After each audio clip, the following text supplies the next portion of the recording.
जब रावण ने अंगद को कहा था कि तुम्हारे यहाँ कोई मेरे बराबर योद्धा नहीं है, तो अंगद जी ने ही बड़ा सुंदर जवाब दिया कि हाँ, हमारे यहाँ तुमसे लड़ने लायक कोई योद्धा नहीं, क्योंकि जब तुम इतनी हमारे एक छोटे से बंदर की इतनी प्रशंसा करते हो, तो हमारे यहाँ तो बड़े बड़े महान योद्धा हैं। डगमगाही दिग्गज चिक्करही, उनके चलने से ही दिक्पाल यानी जो दसों दिशाएं हैं, उनके जो दिक्पाल हैं वो चिंगाड़ने लगते हैं और पृथ्वी डगमगाने लगती है। तो ऐसे ऐसे विशाल योद्धा हैं, तुम्हारे मुकाबले का तो कोई है ही नहीं। और फिर युद्ध भी उससे युद्ध प्रेम हो, विरोध हो, ब्याह शादी हो, बराबर वालों से करना चाहिए। तुम्हारी और राम जी की बराबरी ही क्या है? और तुमने जो अपराध किया है वो भगवान को क्रोध दिलाने वाला है। और जब क्षत्रिय जाति को रोष आता है तो वो फिर विचार नहीं करता कि मैं बड़े को मार रहा हूं या छोटे को मार रहा हूं। तो इसलिए रावण, अब उनको अगर क्रोध आ गया तो फिर तुम्हारी खैर नहीं है। तो रावण सुनकर के क्रोध तो बहुत आया, लेकिन अपने आप को वो धर्मशील और नीतिज्ञ अंगद के सामने कह चुका है कि मैं धर्मशील और नीतिज्ञ हूं। इसलिए अब अंगद के जो वागवान हैं, वो जो उसके हृदय में प्रवेश कर रहे हैं, अब उनको वो अपने प्रत्युत्तर की सड़ासी से बाहर निकालने का प्रयास करते हुए कहता है कि अंगद, बंदरों में एक बड़ा सुंदर गुण होता है कि हंसी बोले उदस मौली तब कपि कर बड़े गुण एक। क्या गुण होता है बंदरों में?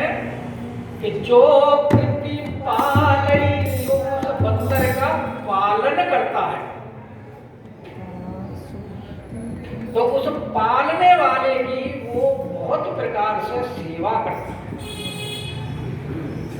कि जो प्रतिपालय तासु हेतु पर करहि उपाय अनेक प्रकार से सेवा करता है। और अनेक प्रकार में एक उपाय रावण स्वयं अपने मुख से बता रहा है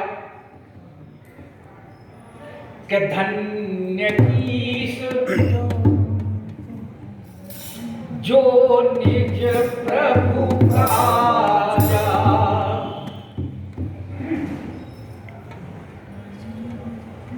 और जेह तेह नाचहि परिहरि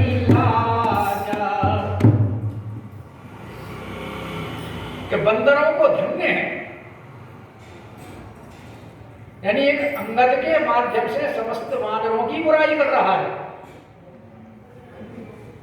कि धन्य कीस निजो निज प्रभु का, जो अपने स्वामी का कार्य सिद्ध करने के लिए यहां वहां नाचता कूदता है, लोगों का मनोरंजन करता है, और उसमें उसे कोई लज्जा शर्म नहीं आती। लज्जा शर्म का परित्याग करके नाचता कूदता है कि जेह तेह नाचई परिहरि लाजा, और नाच कूदी करी लोगन जाई।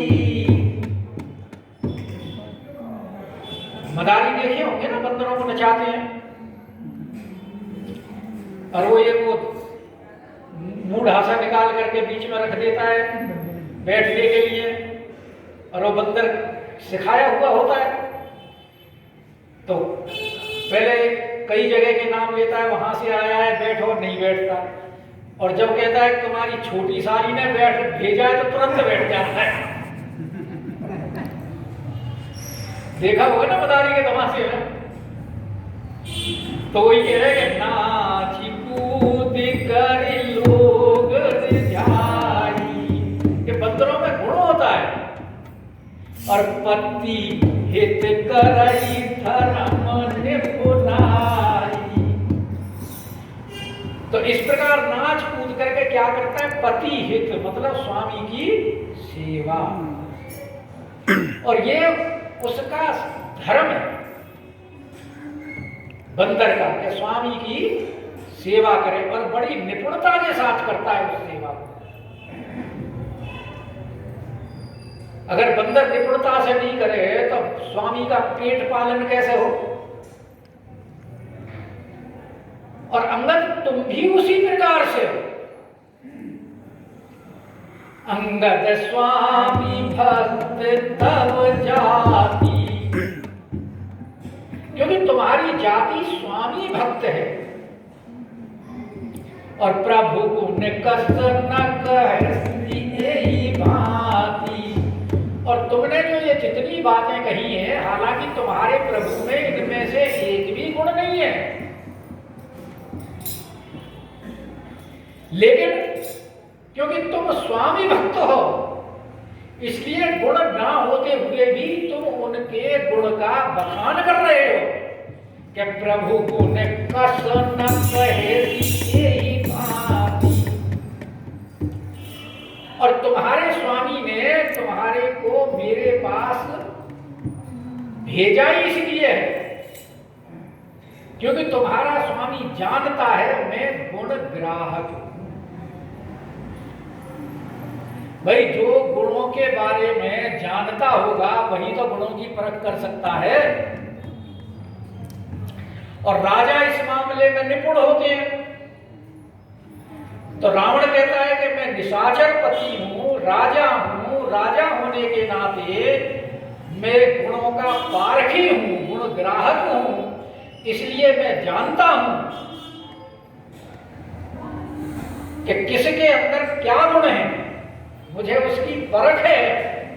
तो तुम्हारे स्वामी ने जो नाच कूद करके मुझे रिझाने के लिए मेरे पास भेजा है, मैं तुम्हारी इन बातों के ऊपर इसलिए ध्यान नहीं देता क्योंकि मुझे पता है कि कौन कितने पानी में, कि मैं गुण ग्राहक परम सुजाना, क्योंकि जो सुजान होता है, जानकार होता है, अच्छा विद्वान होता है, वही तो गुणों की परख कर सकता है। और रावण कह रहा है मैं परम सुजान हूं, तब कटु रटनी करहूं नहीं गाना। तो तू जो यहां व्यर्थ की बकवास कर रहा है, मैं उसके ऊपर ध्यान नहीं देता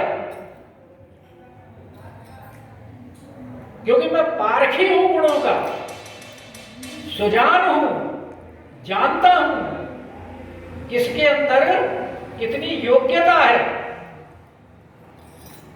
तो जो जो तुमने बखान किया है मुझे पता है, इसलिए तुम कुछ भी बकवास करे जाओ, कटु रटनी। तो मैं तुम्हारी इस बकवास कटी बातों के ऊपर कोई ध्यान नहीं देता हूं। अंगद जी महाराज बोले हाँ बहुत गुण ग्राहक हो आप, हमने भी सुना है कि तुम कितने गुण ग्राहक हो। कि कहे कपि, अंगद जी महाराज कह रहे तब गुण ग्राहक दाई, और सत्य पवन सुत मोहि सुनाई, कि तुम्हारी गुण ग्राहकता पवन सुत ने हमें बहुत अच्छी तरह से सुनाई है। अब हनुमान जी को क्या कह रहे हैं ये? पवन सुत। और पहले हनुमान जी को क्या कह रहे थे? अल्प कपि।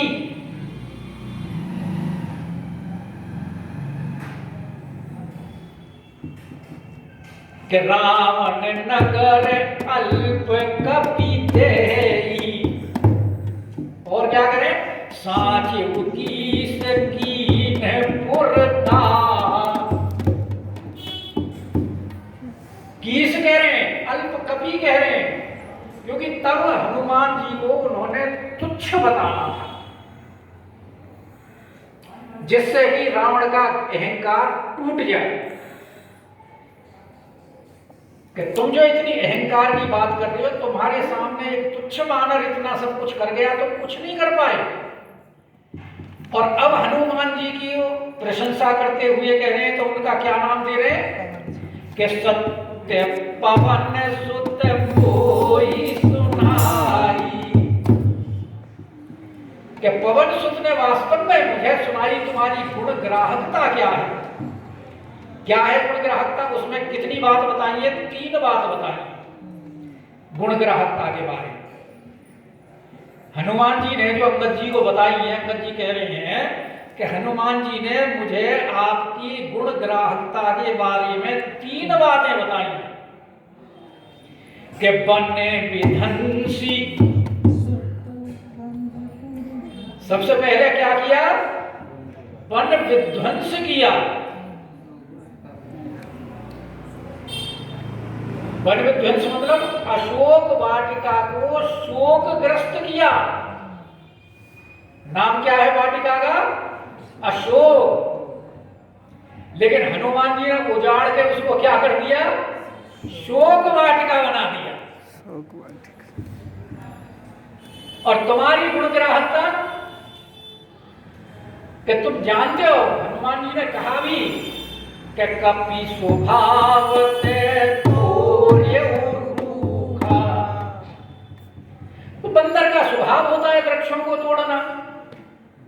उन्होंने अपने स्वभाव से ही तो वृक्षों को तोड़ा है, लेकिन तुमने फिर भी उसको बंदी बनाने के लिए अपने योद्धाओं को भेजा। यहां तक कि अपने पुत्र अक्षय कुमार को भेजा।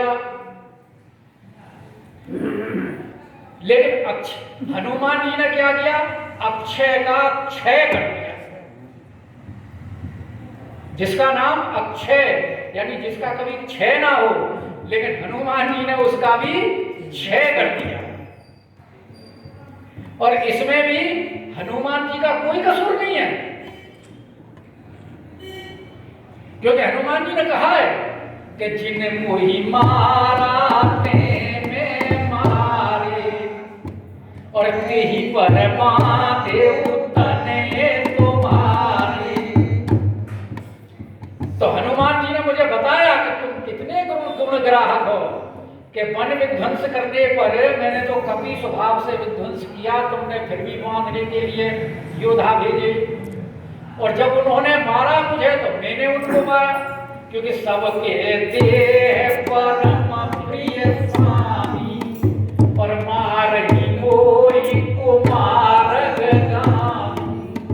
जो कुमार की, अगर कुमार पे चलने वाला अगर कुछ गलत करेगा तो उसको तो दंड देना ही पड़ेगा।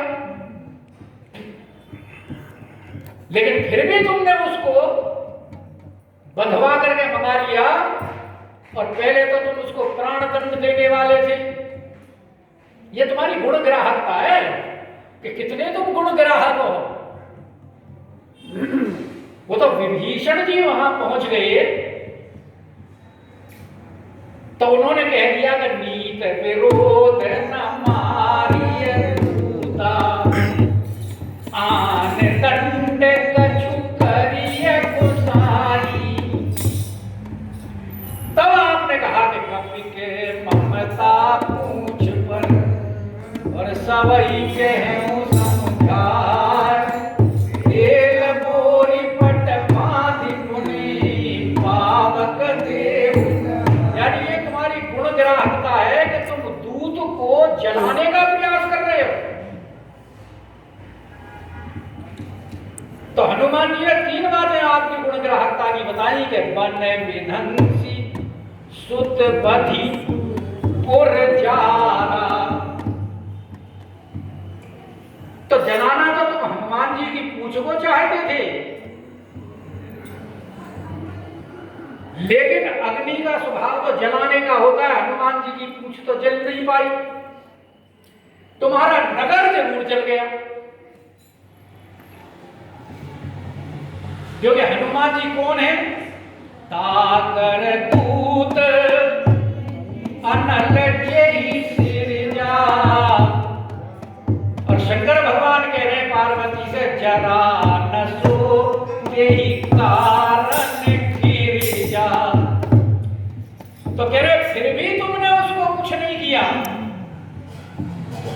तुम्हारी कितनी गुणग्राहकता है, यानी उसको उलाहना दे रहे हैं, व्यंग कर रहे हैं अंगद लाल जी के तदपि न तेहि कछु कृत अपकारा।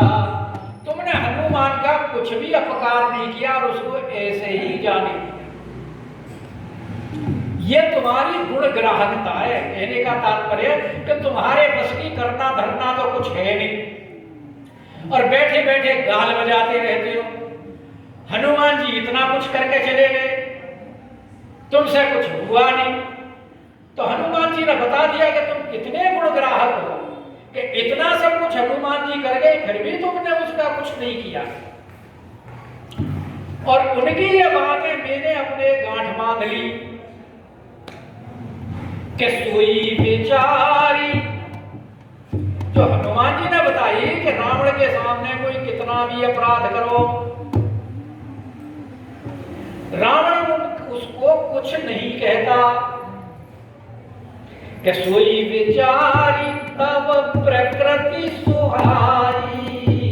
कि तुम्हारे ऐसे सुंदर स्वभाव को विचार करके, कैसा सुंदर विचार कि कोई अपकार करे तो भी आप उसको कुछ नहीं कहते हो।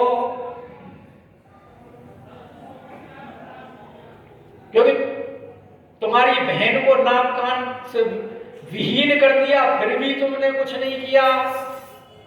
नहीं तो योद्धा होते तो सेना लेकर के जाते, युद्ध करते, बदला लेते, लेकिन तुम कुछ नहीं करते हो। सोई विचारी तब प्रकृति सुहाई और दस कंधर में कीने।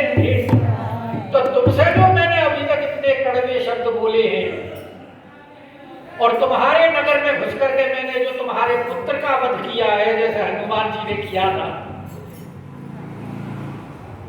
क्योंकि जब हनुमान जी का तुम कुछ नहीं कर पाए, मेरा भी कुछ नहीं कर पाओगे। इसलिए तुम्हारे इस स्वभाव को देख करके मैंने ये धृष्टता की है कि दस कंधर में कीने ढिठाई और देखे आई।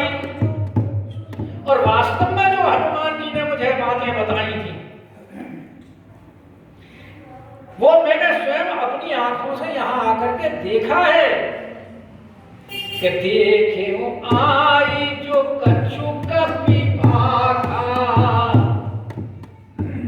हनुमान जी ने जो मुझे कुछ बताया था वो सब मैंने यहां अपनी आंखों से देख लिया। क्या कि तुम्हारी लाज न रोष न मान, तुम्हारे ना तो लज्जा है, ना शर्म है, ना हया है। तुम जैसा बेशरम तो चुल्लू भर पानी में डूब मर जाने के योग्य है।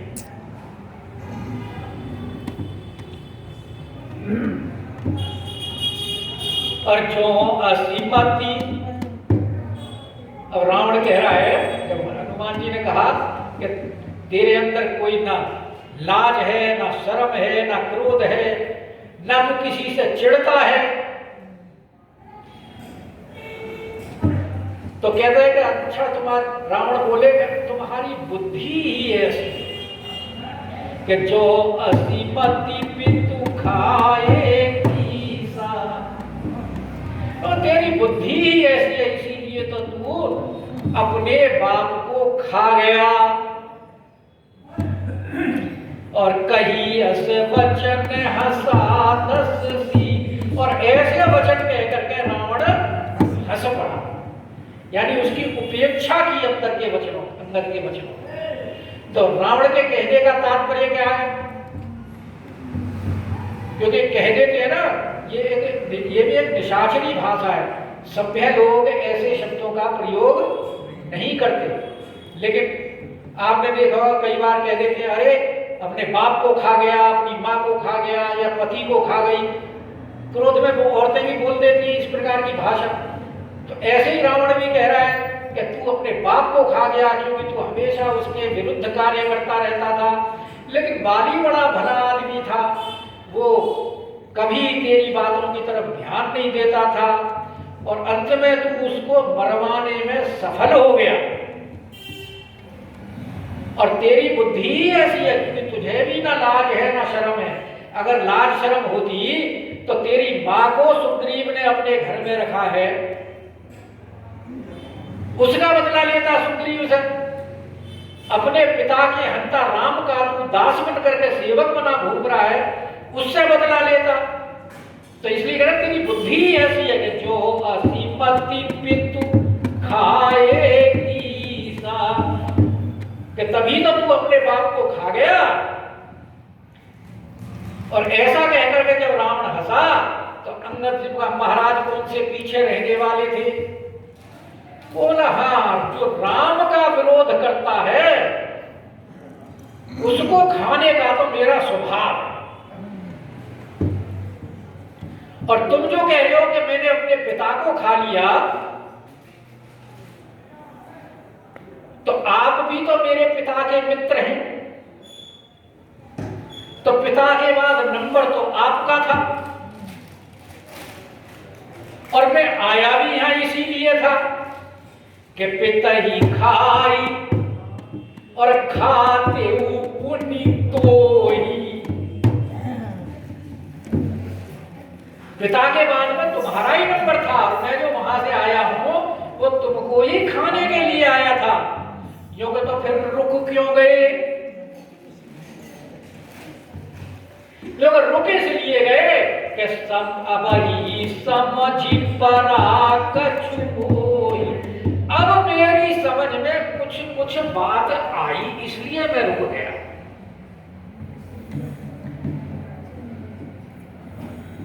तुम्हारे दर्शन हुए तो मेरे विचार बदल गए। ऐसी क्या बात है, क्यों बदल गए विचार? तो बोले आप जो हैं बाली विमल जस, आप मेरे पिता की प्रतिष्ठा के प्रतीक हैं। यानी मेरे पिता का जो कीर्ति स्तंभ है वो आपका ये शरीर है। कि बाली विमल जस भाजन जानी, क्योंकि मेरे पिता तो अब रहे नहीं, लेकिन अगर आप जीते रहेंगे तो आपको देख देख करके मेरे पिता की जो कीर्ति है उसका लोग बखान करेंगे कि देखो ये वही रावण है जिसको बाली ने अपनी काख में रखा था। तो तुम मेरे पिता के कीर्ति स्तंभ हो कि बाली विमल जस भाजन जानी। और यही सब बातें विचार करके हतहु न तोहि अधम अभिमानी। तुम अधम हो, अभिमानी हो तो मारने योग्य, लेकिन इस बात का जब मैं विचार करता हूं तो मैं अपने विचार को त्याग देता हूं, इसलिए हत्ता हूं न तोहि। इसलिए तेरे को नहीं मारता, नहीं तो आया तो मैं तुझे खाने के ही लिए था। तो कहूं रावण, अब अंगद जी उसकी पोल खोलने के लिए तैयार हो कि ये जो अपनी बल के घमंड में और अपनी प्रशंसा करता रहता है, तो कम से कम इसकी जो सभा है, इसके सभासदों को भी तो पता चलना चाहिए कि इसकी कितनी कीर्ति पताका है। अब उससे ही प्रश्न कर रहे हैं रावण से कि कहू राम ने जग किए। अच्छा रावण, तुम एक बात बताओ कि इस संसार में कितने रावण हैं?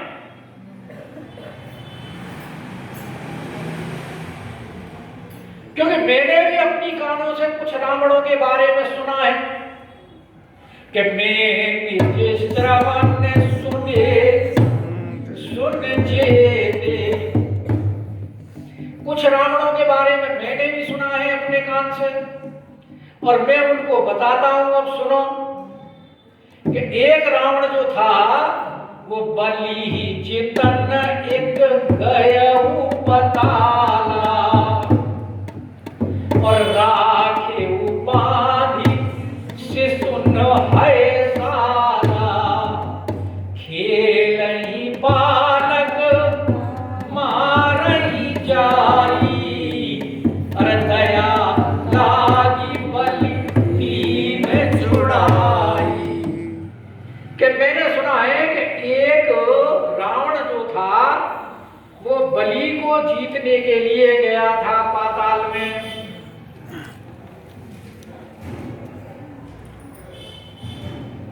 क्योंकि रावण ने सुना था कि बलि के द्वार पर जो योद्धा है वो सबको पराजित कर देता है।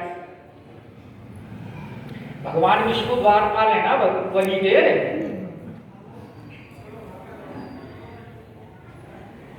क्यों जी? वो आप जो बांधते हो कलाई तो वो मंत्र पढ़ते हो, दानवेंद्रो बलि राजा।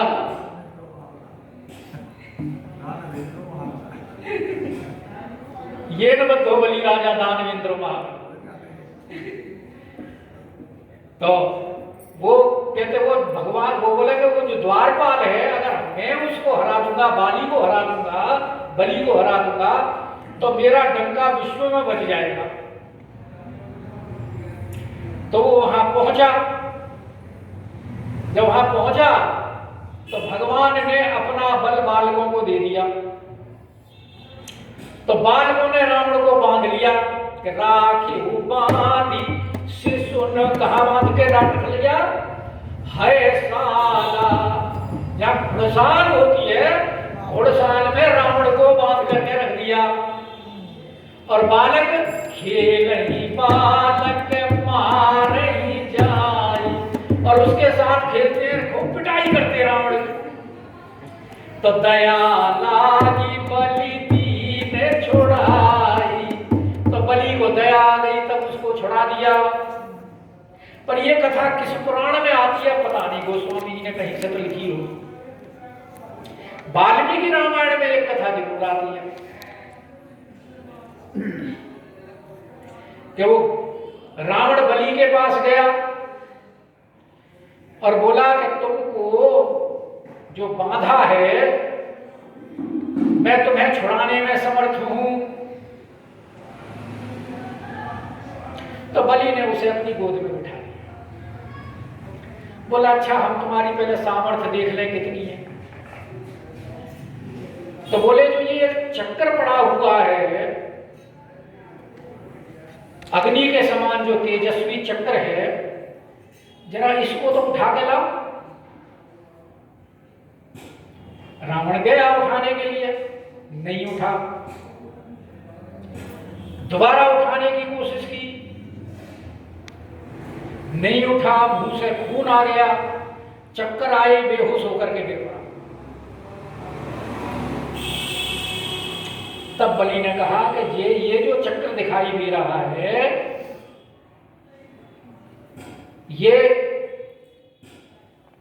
मेरे पिता वो दादा जो है प्रहलाद, उनके पिता हिरण्यकशिपु, उनके कान का कुंडल है। हिरण्यकशिपु का।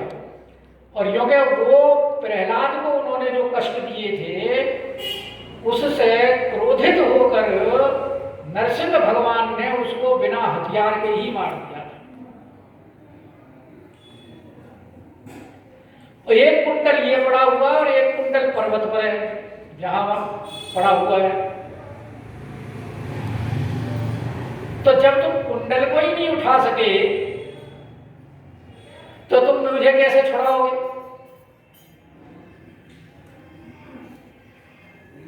और एक कथा ऐसी भी आती है आनंद रामायण में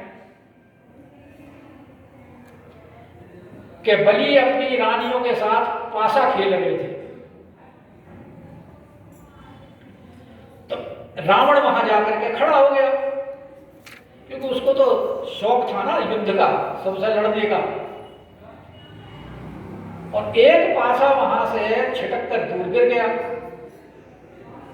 तो बलि ने कहा कि जाओ वो पासा उठा करके लाओ रावण से। और रावण पासा उठाने गए तो वो पासा उठा नहीं उनसे।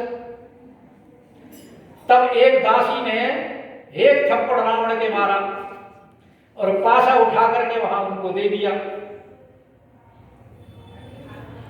और वहां से रावण जो है वो दूर गिरा तो उसको जो और नौकर जाकर थे वो उसे बांध करके ले गए और वहां घोड़ों की लीद उठवाते रावण से और झूठा खाने के लिए देते। तब फिर एक सेवक ने उसको लात मारी और समुद्र में जाकर के गिरा।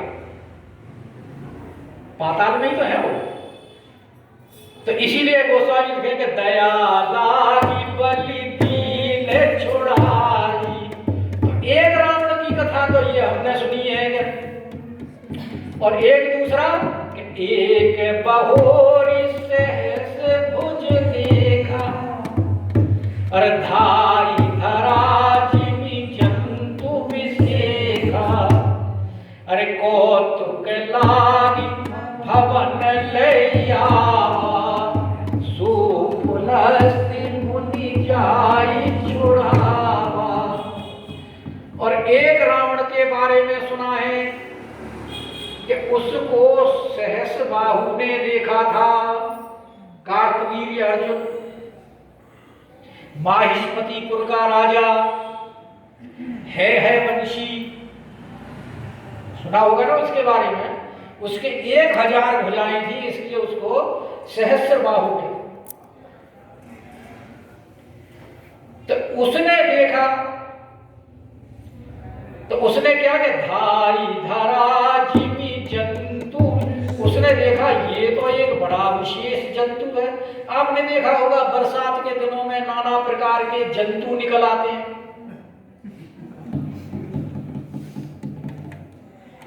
तो सहस्रबाहु ने भी देख लिया कि ये तो एक 10 सिर वाला बड़ा विशेष जंतु है। और ये जो उत्तर है ये उनका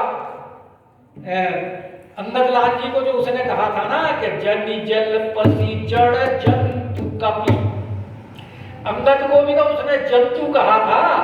तो उस जंतु का उत्तर देते हुए अंगदलाल जी कह रहे कि जा धाई धरा जंतु विशेखा, कि उसने एक विशेष जंतु जाना है, कीड़ा 10 सिर वाला।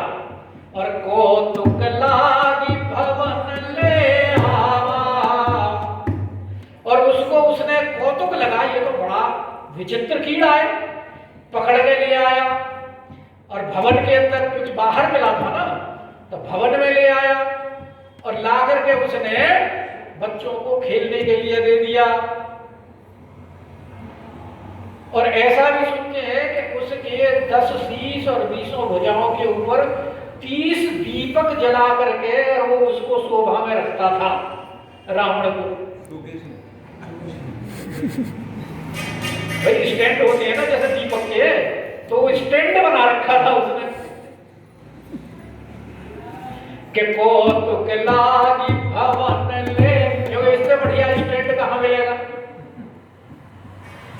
तो पुलस्त ऋषि जी गए और बोले तुमने हमारे पुत्र के पुत्र को बंदी बना लिया, उसका सारा यश समाप्त कर दिया, अब भिक्षा में हम मांग रहे हैं इसे छोड़ दो, तो सहस्त्रबाहु ने छोड़ दिया। लेकिन वाल्मीकि रामायण में, वो महाभारत में कुछ और कथा आती है। उसमें कथा आती है कि एक बार ये सहस्त्रबाहु जो था अपनी पत्नियों के साथ नदी में क्रीड़ा कर रहा था, नर्मदा नदी, और रावण पुष्प इकट्ठा कर करके शिव जी की पूजा करने के लिए बैठा हुआ था नदी के किनारे। तो इसने अपनी 1000 भुजाओं से जल के प्रवाह को रोक दिया सहस्त्रबाहु ने। उससे क्या हुआ कि पानी उल्टा बहने लगा।